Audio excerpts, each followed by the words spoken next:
Hello, Om Shanti. Good evening to everyone. A very warm welcome to today's online refreshing, recharging, and rejuvenating Sunday evening talk hosted by Brahma Kumaris Shanti Sarovar. I am thankful and blessed to have an opportunity to coordinate the Sunday evening talk. These talks are giving us a new consciousness, a new way of thinking, being, and doing in today's rapidly changing world. My name is Sister Preeti, and I will be with you throughout the session. And we will be on this journey listening to our today's speaker.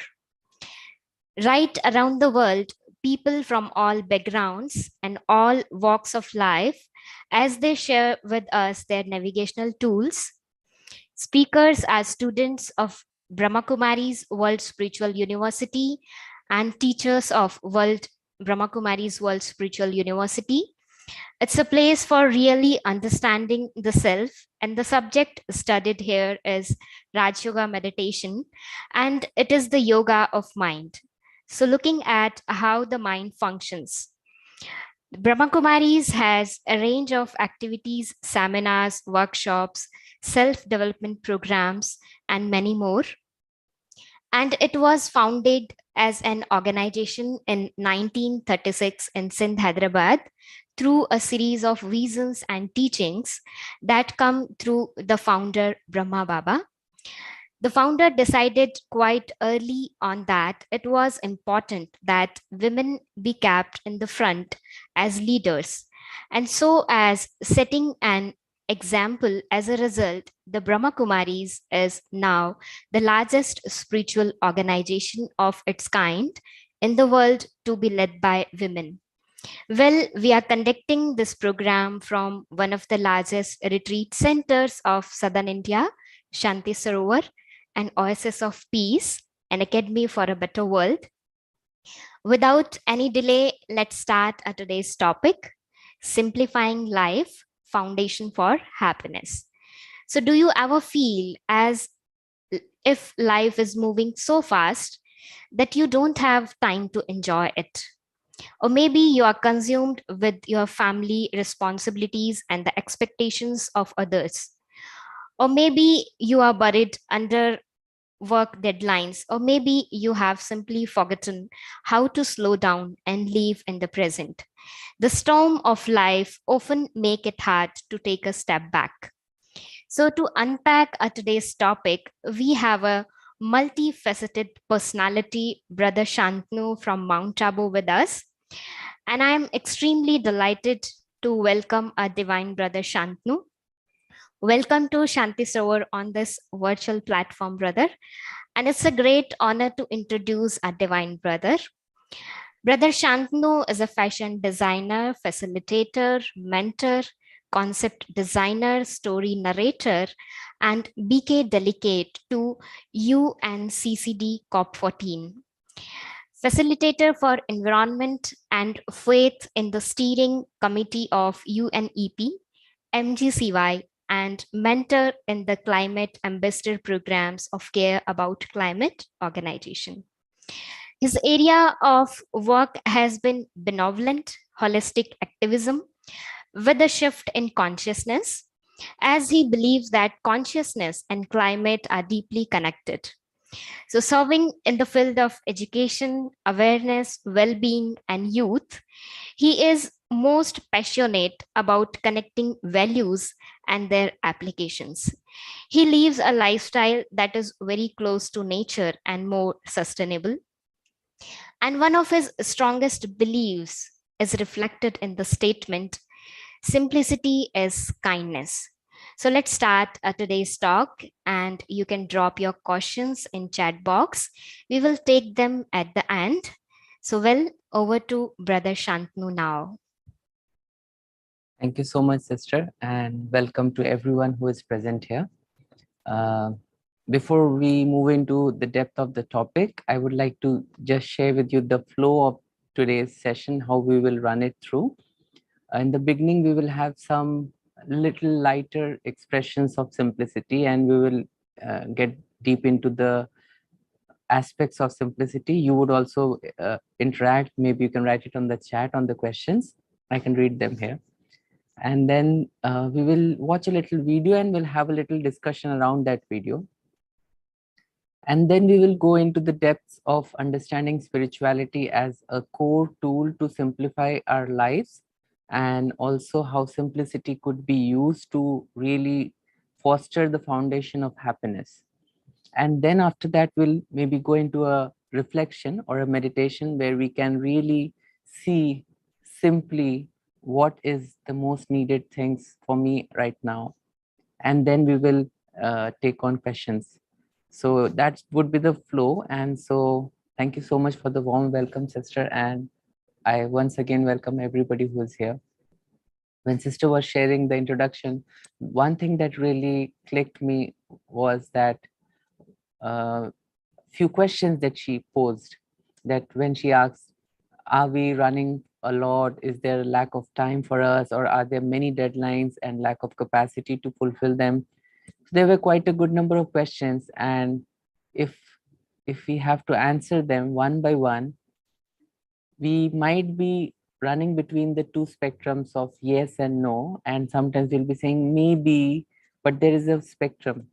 But if we simply just look into the answers of accepting whether really I am troubling or I am fighting to win over the situations every day, or is it very effortless for me to win those situations? Asking these vital questions every now and then is very important.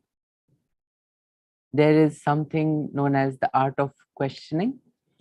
The art of questioning necessarily means to be able to revisit what I am thinking, what I'm speaking, what I'm doing.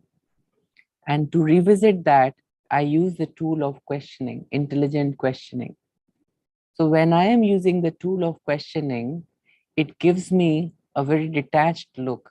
I am very detached that I am doing this. Instead, I am detached from what I am doing and I'm simply putting a question to what I have done. When I am questioning what I have done, what I am necessarily doing is I am checking whether something that I have done could be done in a more better way, could bring me better results, or am I satisfied with what I have done? So the art of questioning is very key. Why I have started this discussion or interaction with the art of questioning is to pose a question to you for just some fraction of minutes, maybe just for a few seconds. Just close your eyes wherever you are, whatever you're doing, and ask yourself, what is the first thought that I could see right now in my mind? What is that very first thought that I am able to catch? There might be many thoughts going on. Which is the first one which is very vivid that I can catch and I can pick? So you must have picked a thought. Now look at that thought and see and observe and ask again, how simple is this thought? Is this thought very simple, or is this thought little complicated? How would you define this thought that you have picked from many thoughts that were running in the mind? So when I question this thought, whether it is simple or quite complicated or in a mixture, what necessarily happens to me when I question this is I am observing. And when I am observing, I'm able to pull myself out from the maze of complexity of my life. Many of you must have seen the very famous movie Harry Potter. In the I think in the second or third part, in one of the parts where Harry Potter has to win and get a trophy, a magical trophy, he is put inside a maze. And when he's inside the maze, he has to cross the maze from point A to point B to achieve the victory trophy. But before that travel begins, he has to face so many walls. And it's a maze that he cannot really figure out how to go, where to go. Every time he is bumping into a wall or getting into the wrong direction. But imagine if there was a way for someone to see the maze from above. What they can see is that the maze is there. It is complex for the one who is involved in that maze, who is a part of that maze. But if you see the maze from above, what you can see is the clear path of achieving the victory. And that clear path can be only seen when I am positioning my vision, I am positioning my way of looking at the maze or life from above, which doesn't mean that I'm getting aloof or I'm getting detached from my engagements or my to-dos. But the aspect here is, the fundamental aspect is, just for the time being, asking that question helps me to come into the state of an observer. So I shift from the role of a doer, somebody who has to do, to the role of an observer. And when I am observing, I could simplify my maze. When I'm observing, I can see what is around me, how to navigate my way out. And so when I see my every thought and I ask this vital question, how simple is this thought? The simpler the thought is, the calmer the mind would be. If I am creating very elevated thoughts, but those thoughts are also not very simple, they are quite long, they're quite complicated, what I'm necessarily doing is I'm putting a lot of pressure on my mind, and then even more pressure on the intellect to really comprehend what I am thinking. And if that is a very difficult process, the comprehension becomes a difficult process. Even after comprehending it, the mind is not satisfied, the spirit is not satisfied, because you have done a lot of effort into it. Simplicity is a value which people often misunderstand. Sometimes they think simplicity means boring. Sometimes they think simplicity means poverty. Uh, Poverty is about trying to meet your ends with very lack of resources, whereas simplicity means trying to observe the resources and eliminate which is not necessary. Simplicity is basically two very important steps. When you talk about simplicity, there are two very important steps in it. One is identifying the very essentials, and second is deleting which is non-essential. Sometimes what happens is we do identify the essentials, we know what are very important, but we do miss out on taking aside those which are not essential.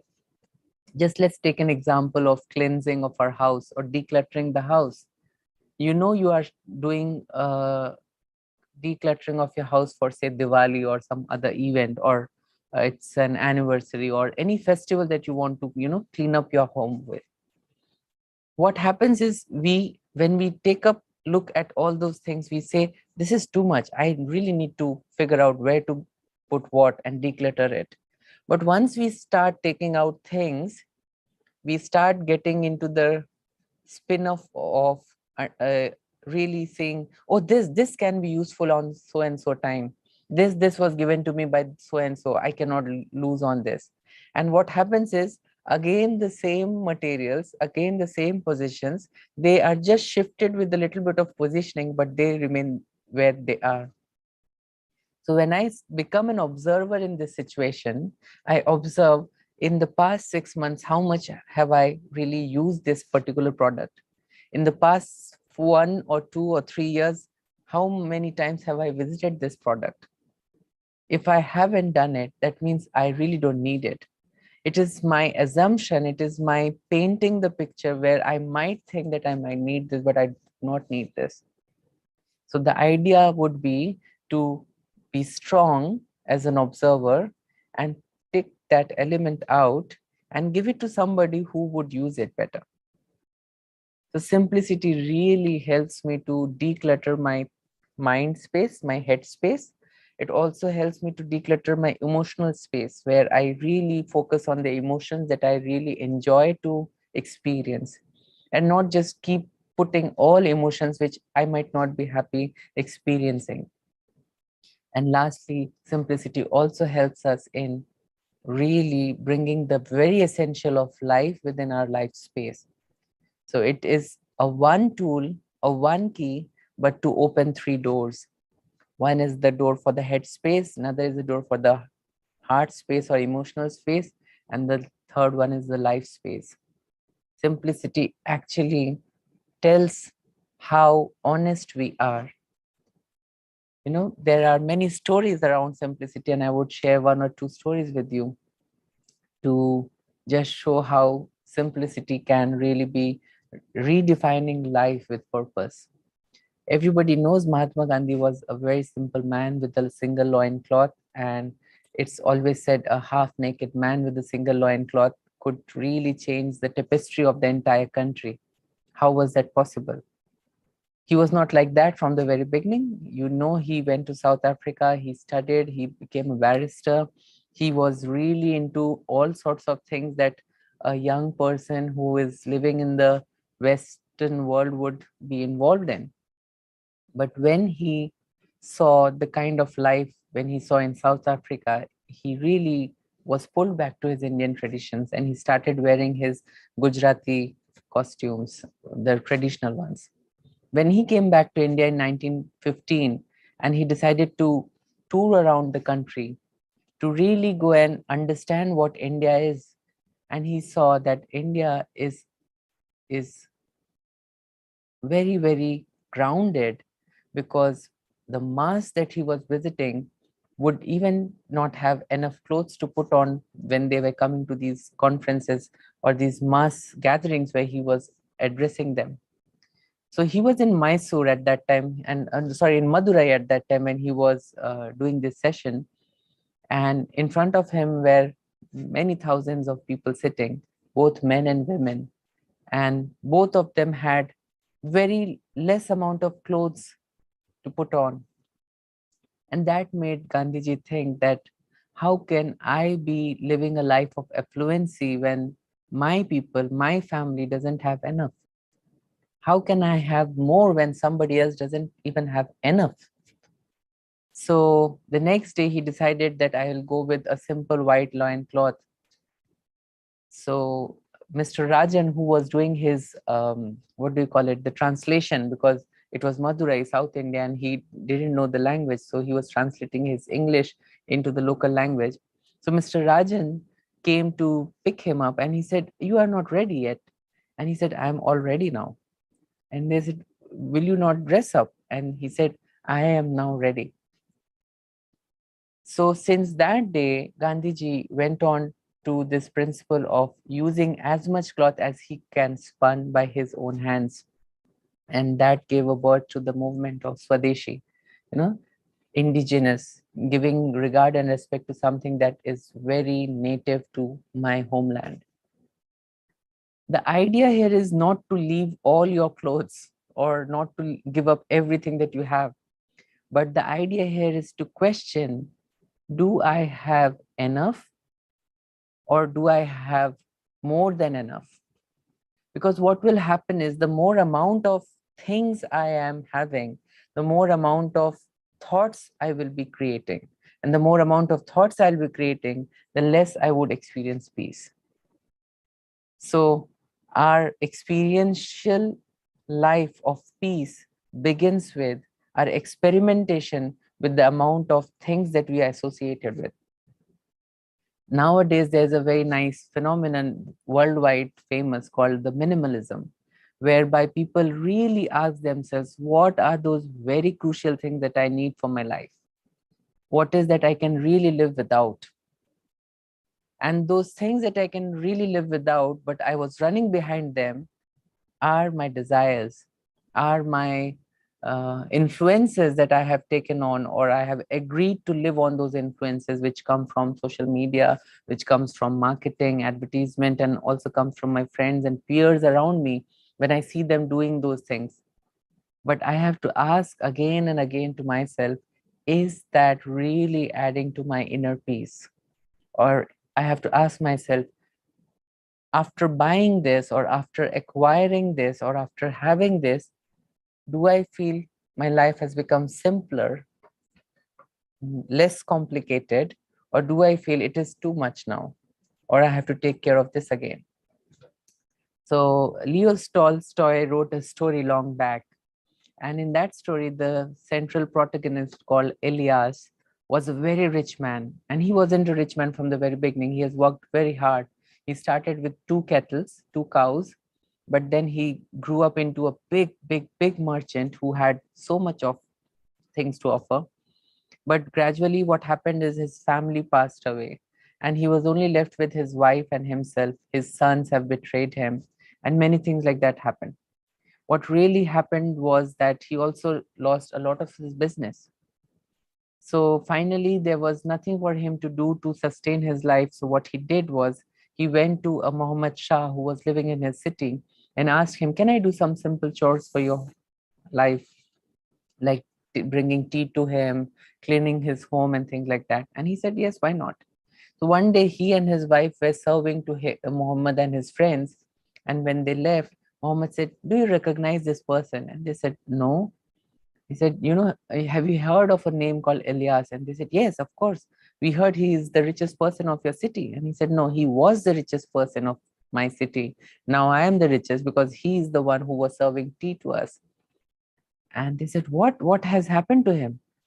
It must be such a difficult time for him to live a life like this, what he was having earlier. He said, "Yes, let's call him." Because the guest said, even though he was serving tea, he looked very smiling, he looked very content. He didn't really look like he was, facing a lot of trouble. So let's call him and ask him, how does he feels now? So when he was called and he was asked, what he replied was that, "Why don't you ask my wife? Because she has been with me since the very beginning and she might be able to tell you what the real story is like." And they said, "Okay, so why don't you share? How is your life now?" And the wife said, "I'm so happy with my life right now because earlier we were so much in panic what would happen to our money. We were so much in panic that what would happen to this and what would happen to that. We were not even able to sleep properly at nights. We were all the time awake. Even a simple sound like that would wake us up. What is happening? Who is there? Is there a thief?" And now, because we don't have too much to worry about, we only have the right amount to sustain ourselves. We are very happy. Secondly, now we have more time for each other. Earlier we didn't had so much time. Now we have time for prayer. Now we have time for thinking about God and talking about good things of life. Now we are actually enjoying every morsel of food when it goes in our mouth. Earlier we used to think, what is coming next? Only this much. Why not that curry, or why not that vegetable? Now whatever comes to our plate, we are really very happy to enjoy that. So the team was listening, and then they asked Elias that, "You do also feel the same, or is it just your wife?" And he said, "I feel the same because I feel like a lot of burden has been taken off from my shoulders. Now I only have to care about or think about the most essentials. And now I know what the most essentials are." We all have experienced that phase. In the past 2 years of COVID, we did manage to live with the bare essentials, and we lived very happily. Before these 2 years, we used to think that we have to do this, we have to achieve this, we have to run for this, we have to get this, and we had so many things in our list. But during the COVID time, we really were able to stick to what is essential. What is that I can live with? We were not really going crazy with, I want this, I want this, I have to have this, once in a while I have to have this. We were just within our premises in the lockdown, and we were enjoying our lives because we realized what is really essential for life. And that really helped us cool down our overactive mind and make it focus on what exactly was needed. So now what we'll do is we'll watch a little video, and that video might give you some insights. It's a video that was made in 1964. It's a long, long old video. But the beauty of this video is that it doesn't need any translation. The director of the video is Mr. Satyajit Ray. You all know him very well. And he made this 12 minutes of a video, and it's called The Two. And it has been such a beautiful art. It's such a beautiful artistry of giving message that now it is one of the archived videos of the Oscars Academy. So let's watch this video and then we will have a little discussion over it.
Om Shanti. So, did you enjoy the video? And if one of you have to share, or maybe two of you have to share, what was your takeaway from this video? I don't know whether you can unmute, but you can write it on the chat, maybe, if you can write it down. Yes, BKV Raoji. Happiness is our way of thinking along the way while working towards the goal. That is my feeling, sir. Om Shanti, brother. Yeah. So, what was the crux of this entire film? It was like a mirror of us, Yeah. the present time, the society that we are living in.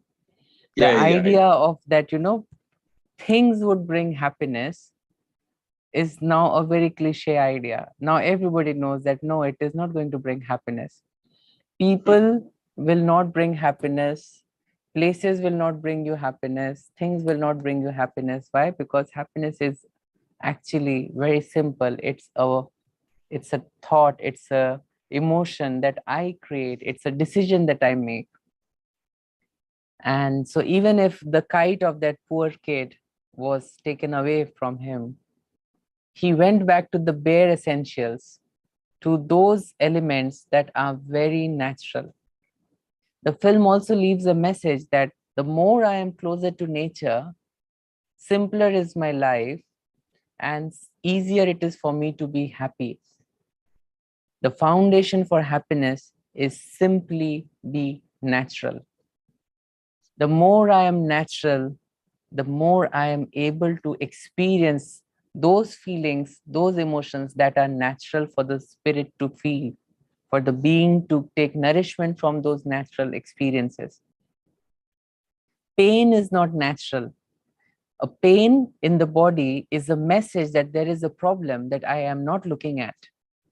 Similarly, sorrow is not natural, or sadness is not natural. It is an indication that there is something that has been done wrong that needs to be done right.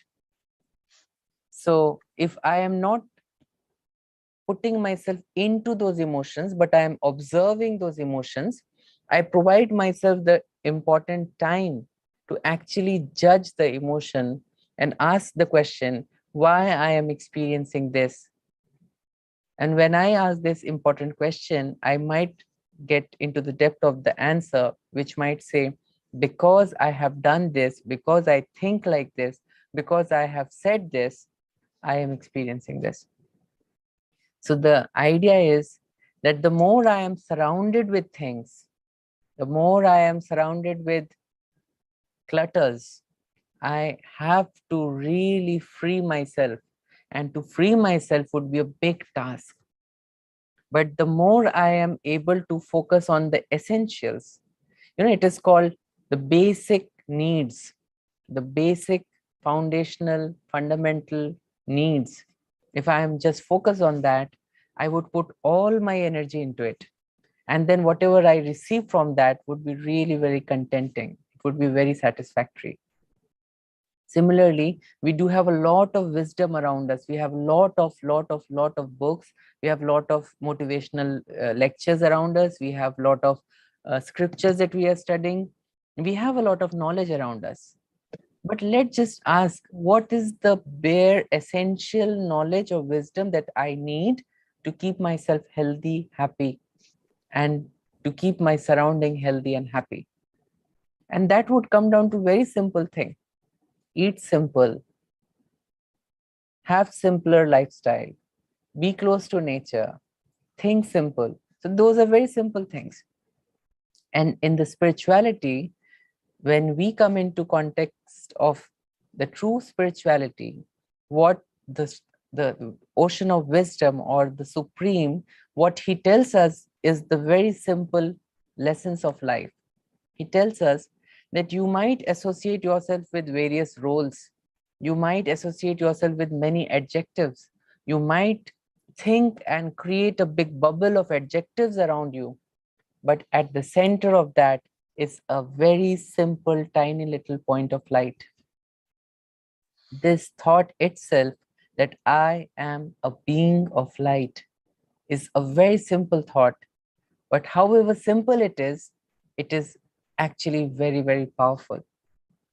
I am so and so, I am as good as this, and I'm very good, and this, all these are extension which wheels out from that one point, which is I am light, I am this being.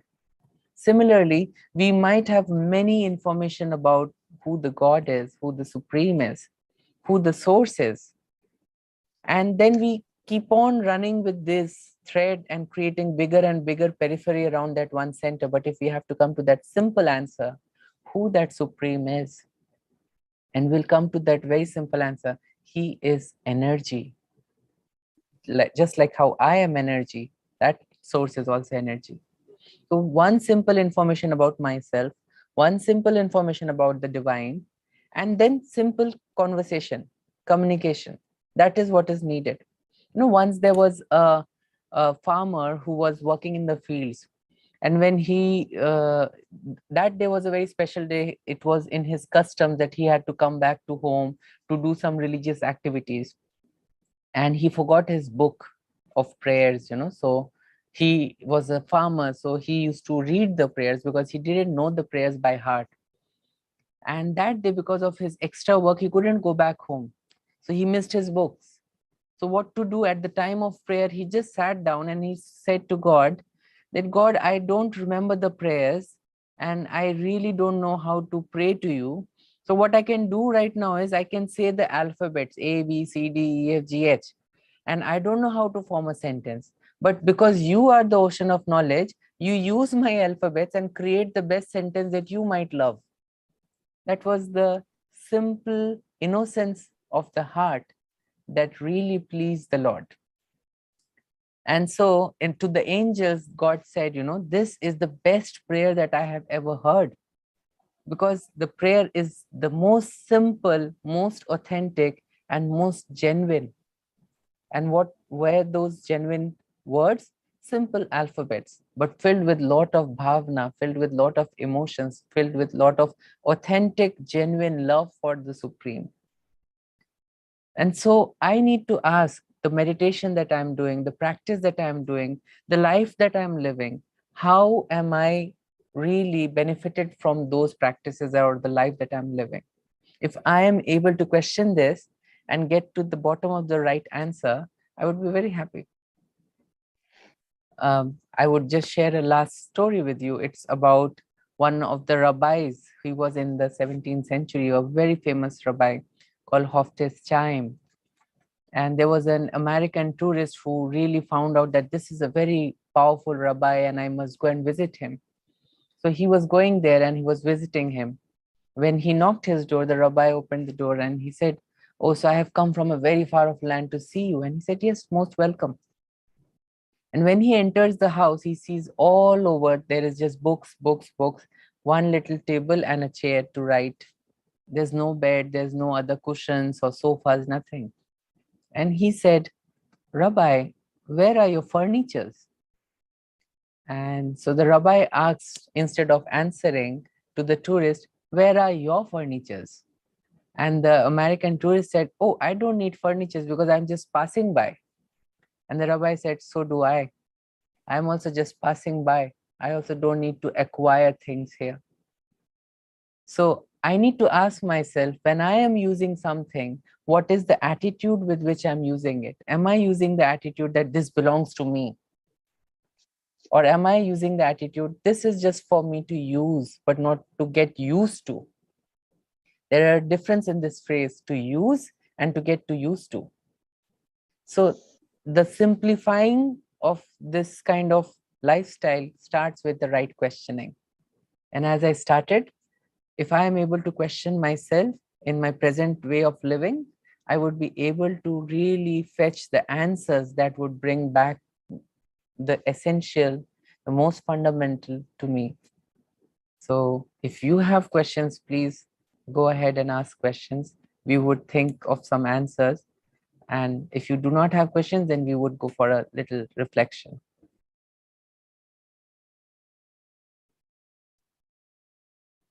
Brother, during your talk, you have related so many things: happiness and experiments, communication, interaction, and attitude. How we are correlating all these things in a better way to have happiness or to reach the goal. Everybody want to have some goals.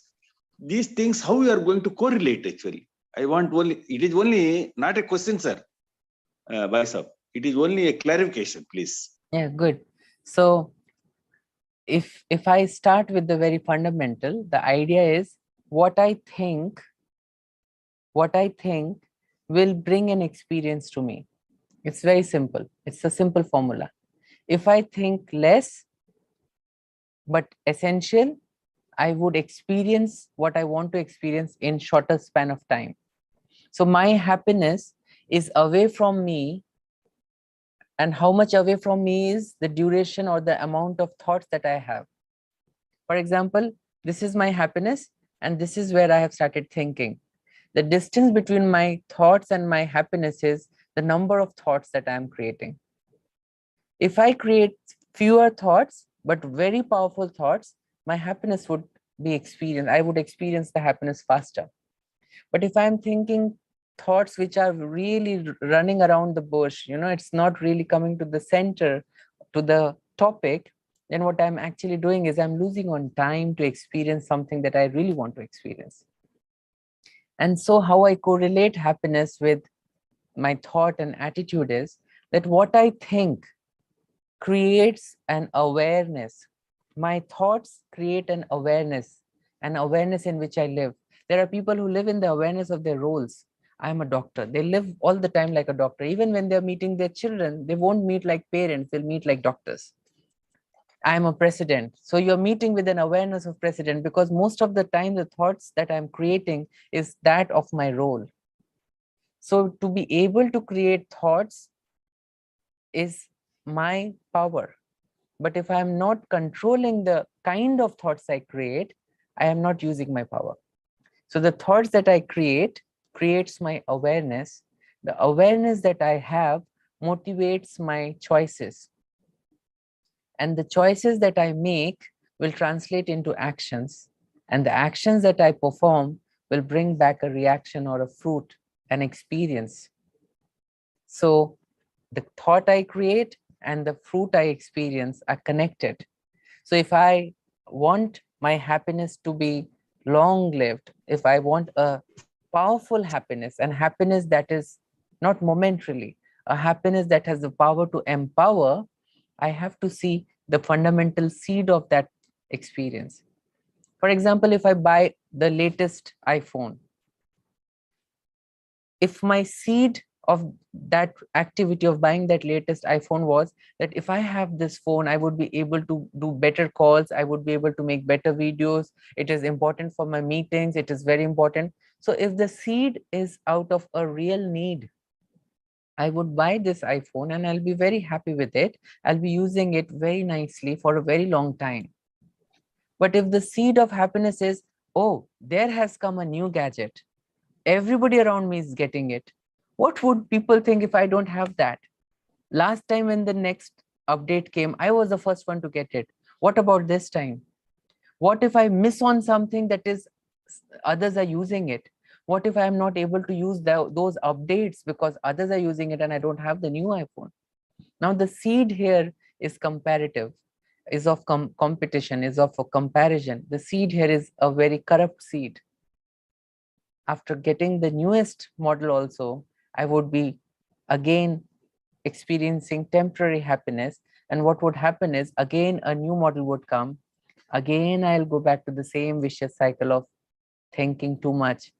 And at the end, getting very little of it. Think like a businessman. Invest as much thought as you want, but make sure you reap amount of result out of it should be good. If there's a businessman, they'll put 5 rupees and they'll try to bring out 10 rupees out of it. If not, you are a very good businessman, you'll at least try to get 6 rupees out of it. But if you invested 5 and you got 5, you won't say you are a successful businessman. So you invested 5 thoughts and you got this little of happiness. But if you invested 5 thoughts and you got a lot of happiness, then you'll say you have invested your thoughts, your crucial treasure, in the right manner. So it's about questioning what I am doing, what I am thinking, and what I'm experiencing, why I'm experiencing this. Simplifying starts with actually questioning around, questioning my own self, questioning my decisions. That supports me in simplifying. Thank you. I don't know whether I was able to clarify, but I hope you might have got something from it. No, totally I got it. Totally. So if Preeti, when you have any other questions, we can take them, or we can go into a little reflection. Thank you so much for such a wonderful talk, brother. And that was very simple, authentic, and thought provoking. And till now, we didn't get any question in chat box, and I also don't have any question. So let's start a reflection part. Okay. So just for the moment of this moment, don't think of what will happen next. You might have many things to achieve.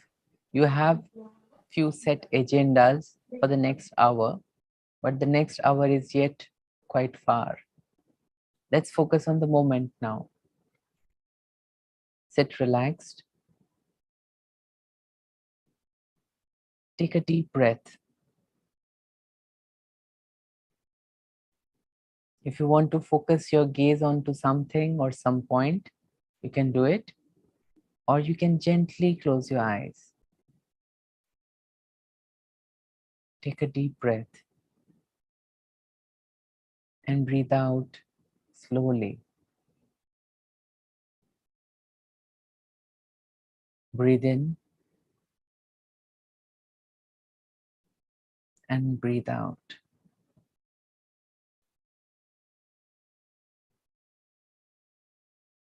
Breathe in. Breathe out.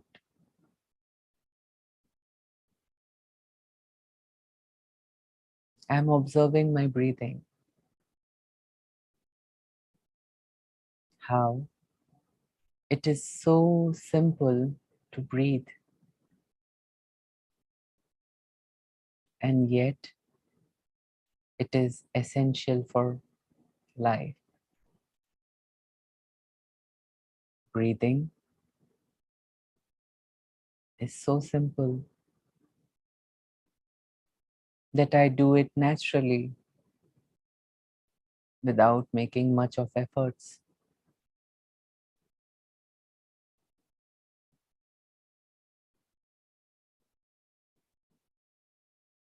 Breathing is simple, natural, and fundamental to life.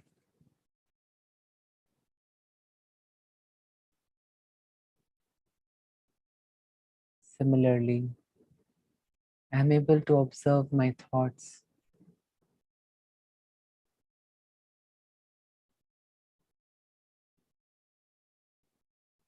In the screen of your mind,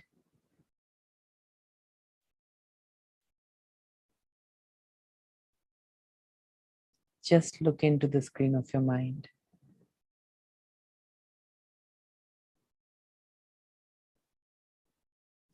And bring yourself onto the screen.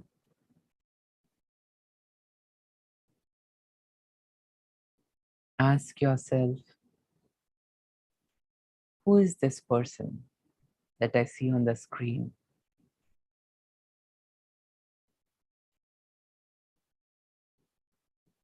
There are many colorful bubbles around this image of me,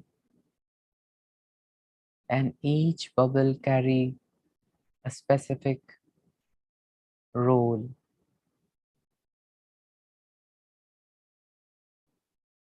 I'm in the middle, and all around me is bubbles. Bubbles of roles, bubbles of qualities, bubbles of adjectives. So many bubbles. But my attention and my focus is penetrating all of them and reaching closer to the truth.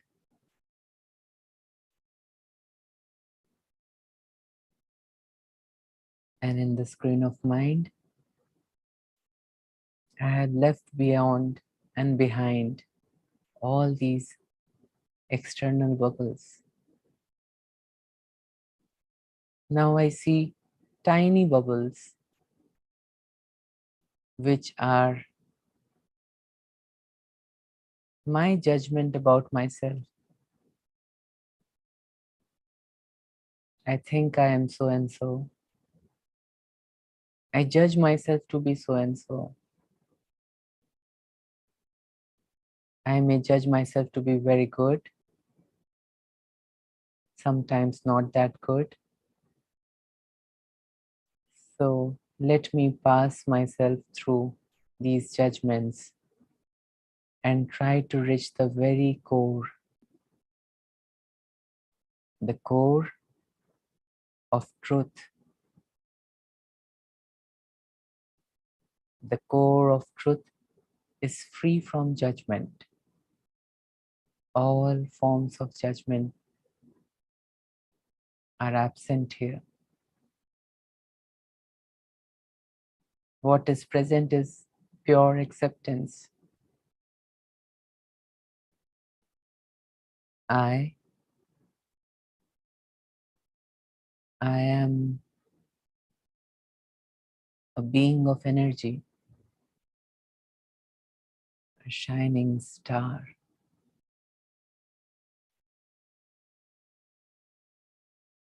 Truth is simple.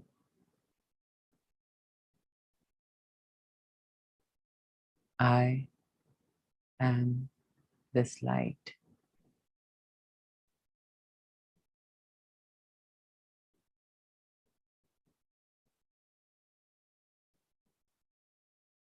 Simplicity helps me to identify the most essentials.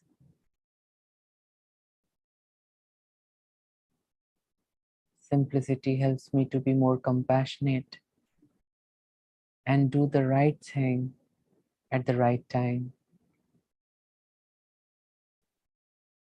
Simplicity is kindness towards my own time and my energy. Simplicity is kindness towards others.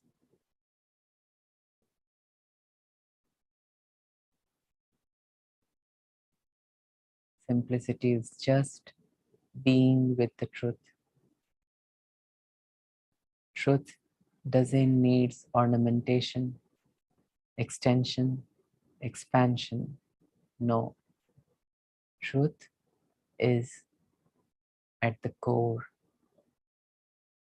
self-sufficient to shine. I am that truth. I am that light. And now my attention goes to the light above me. Simply the power of all goodness, the source.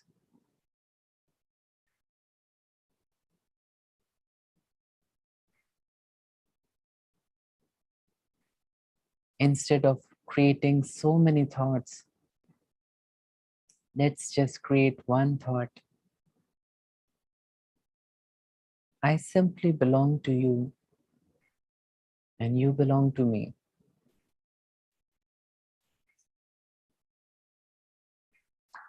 This is the foundation of happiness. This union is happiness.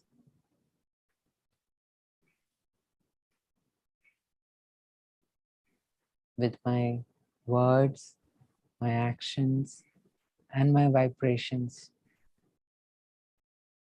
I would share this happiness with my entire family.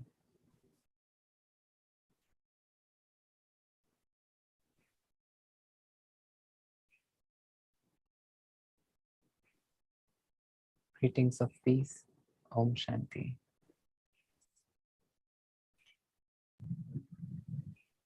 Thank you so much, brother. The reflection part was really wonderful. And so, what we can take from today's talk: be simple, eat simple, be with the nature, because simplicity is the foundation of happiness. So, let's back to our originality. Let's be simple. So, that was a wonderful session, brother. And now I would like to announce about one more beautiful project. Project is Kalp Taru. And brother, would you like to explain about this, or shall I? Yeah. Yeah, please, brother. If Do you have something to show, like a poster or something? Or at least you can write it on the chat. It's the website is called www.brahmakumaris.com/KT, K for Kalp and T for Taru, or K for Karnataka and T for Taka, Karnataka. So Kalpataru is a mega plantation project of the Brahma Kumaris, which we are starting from 5th of June, which is the 50th. Yes, that's the website. Thank you so much, sister. And which is the 50th World Environment Day. In the year 1972, on the 5th June, started the first World Environment Day. So 2022 would be the 50th World Environment Day.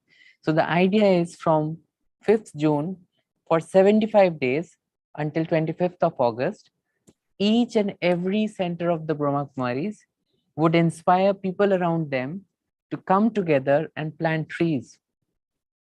And one person would plant one tree and will take care of that plant for 75 days. But how would we take care of a plant? Because I'm not a botanist, you are not a botanist. Some of us are really rarely a botanist to know which plant needs what. So what we will do is, we will provide you an app called Kalpataru app. You just have to register your plant and where you are planting it, the zip code of it, and you'll be registered in that app. So for the next 75 days, we will send you all the necessary details regarding how to water it, how to put manure, how to take care of a certain species of plant. But the catch here is also that not just taking care of the plant, but also the person who is planting. For the next 75 days, we will be sharing with you insights on how to grow 5 values in us. Those 5 values are peace, love, humility, tolerance, and compassion.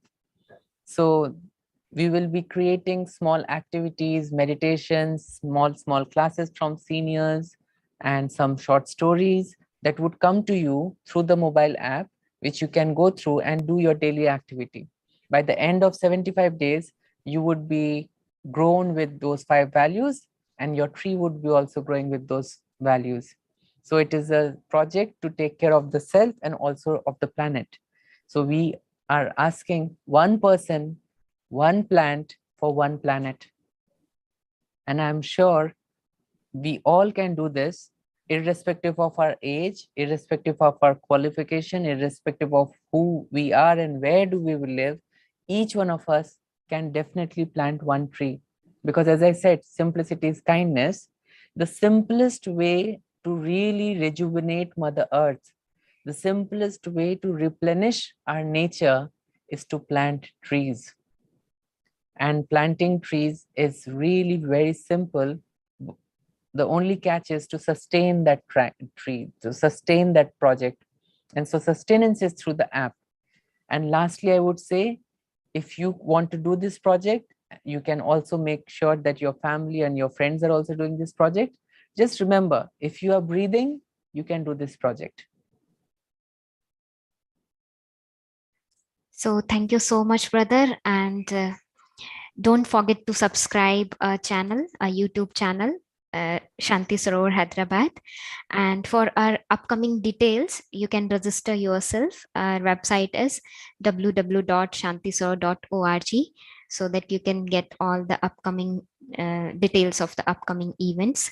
So thanks to all the participants, and thanks to Brother Shantanu again. So thank you to so much. everyone. Thank you so much. So Om Shanti to everyone. Shanti, thank you. Om